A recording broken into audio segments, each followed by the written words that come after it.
नमस्ते फ्रेंड्स। मैं आज कुछ बात करने आया हूँ सरकार की उदासीनता को लेकर, मिडिल क्लास फैमिली के बारे में। हम या इस देश की जनता सरकार से सिर्फ प्रार्थना ही कर सकती है। शायद इस देश की जनता सरकारों के खिलाफ अपनी बात कहने में असमर्थ है या इतनी उदासीन हो गई है कि जो हो रहा है उसे होने दो। कहीं मन में यह विचार है साधारण जनता की, हम और आपकी बात सुनता कौन है। जून महीने से यानी आज 1 जून 2020 से लॉकडाउन में पूरी तरह से ढील दे दी गई है और इसका नाम अनलॉक 1 रखा गया है। इसमें कोई दो मत नहीं है। केंद्रीय और राज्यों की सरकार ने अपने हाथ खड़े कर दिए हैं, अपने अपने कुछ नियम के साथ, दिखावे के लिए ही सही, जिसका पालन कोई भी राज्य की जनता नहीं कर रही है।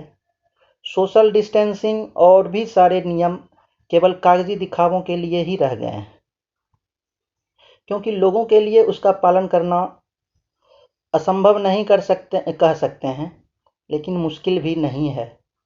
जिस तरह से अनलॉक किया गया है वह भ्रष्टाचार का कारण होगा और शायद संक्रमण को बढ़ाने में भी सहायक होगी।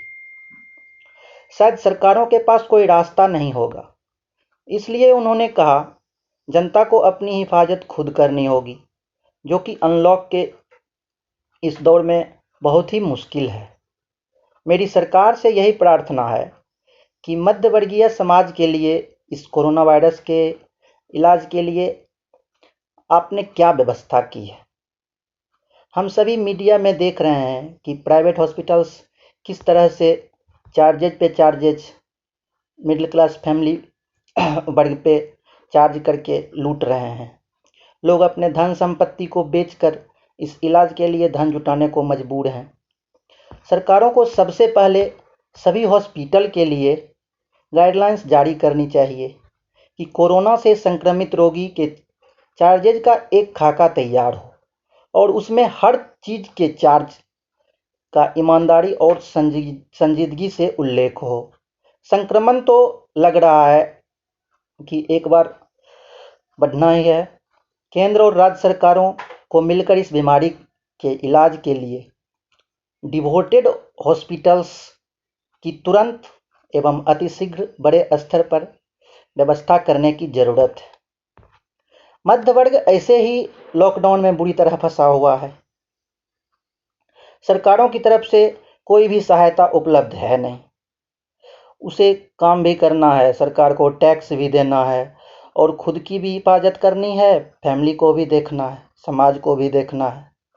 सभी मंत्री और बड़े सरकारी अधिकारी 5 स्टार अस्पतालों में अपना इलाज करवा लेते हैं, लेकिन मध्य वर्ग जाए तो कहाँ जाए।